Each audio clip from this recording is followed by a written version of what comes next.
नमस्कार, राम राम जी, जय माता दी। मैं आचार्य वीरेंद्र एस्ट्रो वास्तु गुरु यूट्यूब चैनल पर आपका स्वागत करता हूं। आज हम सब लोग माता जी का जो नवा नवरात्रा है उसको मना रहे हैं। और आज इस श्रृंखला में जो नवा नवरात्रा है, वास्तव में ये हमारा विश्रांति की ओर जाता है, उनके पारायण की ओर जाता है। माता जी का जो नवा नवरात्रा है ये मां सिद्धिदात्री है। जैसा कि इनके नाम से ही स्पष्ट है, सिद्धि और मोक्ष, सिद्धि और मोक्ष ये दोनों देने वाली हैं, इसीलिए इनको सिद्धिदात्री ये कहा गया है। नवरात्रों का जो पहला दिन है मां शैलपुत्री से, उस दिन से हमारे नवरात्रे प्रारंभ होते हैं। उस दिन हम कलश स्थापना करते हैं, खिचड़ी बीजते हैं। अष्टमी और नवमी आते आते यह नवरात्रे हमारे कन्या पूजन के साथ पूर्ण हो जाते हैं। अष्टमी के दिन भी हम कन्याओं का पूजन करते हैं और कुछ लोग नवमी के दिन भी पारायण करते हैं। कन्या पूजन का जो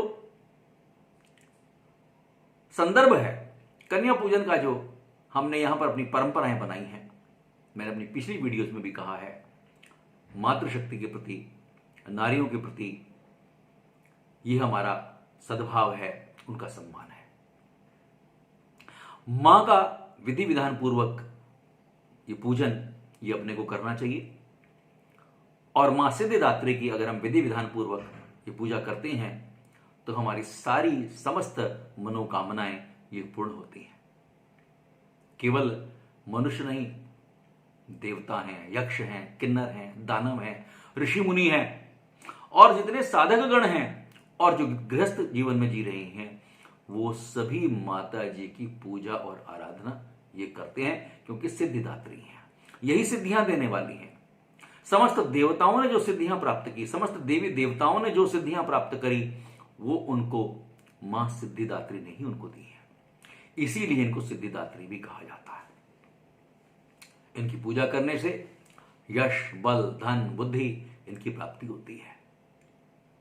महाविद्याओं की भी ये देवी है, अष्ट सिद्धियों की भी ये देवी है और ये समस्त मनोकामनाओं को पूर्ण करने वाली है। माता जी जो है, मां सिद्धिदात्री जो है, ये कमल पर विराजमान है। शंख, गदा, सुदर्शन चक्र ये इनके हाथों में धारण है। कमल का फूल भी है, शंख भी है, गदा है और सुदर्शन चक्र है। समस्त भावों को प्रदर्शित करने वाली है। मां सरस्वती का भी स्वरूप है, क्योंकि ये श्वेत वर्ण वाली है और श्वेत वस्त्र इनको विशेष प्रिय है। जो इनका स्वरूप है बड़ा अलौकिक है, बड़ा दिव्य है। माता जी को मौसमी फल, हलवा, पूड़ी, सब्जी और काले चने और नारियल ये विशेष प्रिय है। इसलिए देखा होगा अष्टमी और नवमी के दिन हम इन्हीं चीजों का माता जी को भोग जो है ये लगाते हैं। और इसके पीछे परंपरा भी यही है कि जो कन्याएं हमारे यहां पर आई हैं उनको हम भोजन करा करके ही विदा करें। नवमी का व्रत करने से धर्म, अर्थ, काम और मोक्ष जो हमारे चार पुरुषार्थ हैं उनकी प्राप्ति हमें होती है। मनुष्य जन्म और बंधन के, जन्म और मृत्यु के जो बंधन है उनसे मुक्त हो जाता है। इसलिए ऐसा हमारे यहां पर ये परंपरा है।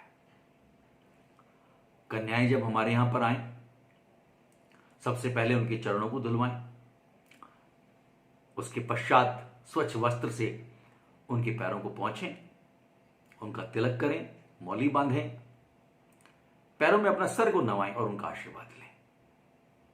और उनको बड़े प्रेम के साथ भोजन करा करके वस्त्र, आभूषण, राशि, दक्षिणा दे करके उनको विदा करना चाहिए। और उनसे पुनः प्रार्थना करनी चाहिए कि जब अगले नवरात्रि चैत्र में आएंगे तो आपको पुनः हमारे घर पर आकर के हमें आशीर्वाद देना। ये परंपरा हमारी है। मातृशक्ति का पूजन ये इसीलिए है कि हम समाज के अंदर जो महिलाएं हैं उनके प्रति हमारा आचरण किस प्रकार का हो। हमारे संतों ने, हमारे महापुरुषों ने ये त्योहार इसीलिए शुरू किए थे कि हमारा जीवन किस प्रकार का हो, सनातन धर्म जो है यह वास्तव में कोई धर्म नहीं कह सकते, ये एक तरीके से जीवन को जीने की पद्धति है। श्रेष्ठ जीवन कैसे जिया जाए, ये जीवन शैली है वास्तव में।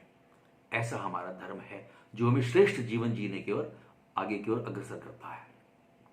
माता जी का ध्यान करें, उनको जो है चौकी पर विराजमान करें, उनको पंचामृत से उनको स्नान करवाएं और उनका सुंदर उनका श्रृंगार करने के पश्चात जो है आरती करें।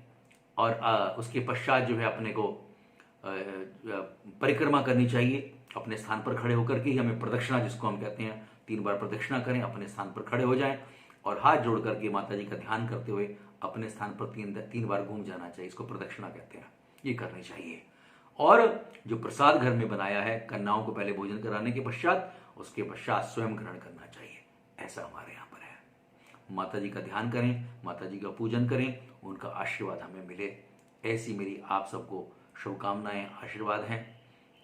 और उनकी कृपा ये आपके ऊपर सदैव बनी रहे। आप सभी स्वस्थ हों, दीर्घायु हों, निरोगी हों, आपके घर में सभी सुख संपत्ति आपको मिले, माता जी का आशीर्वाद आपको मिले। इसी कामना के साथ मैं अपनी बातें यहीं समाप्त करता हूँ।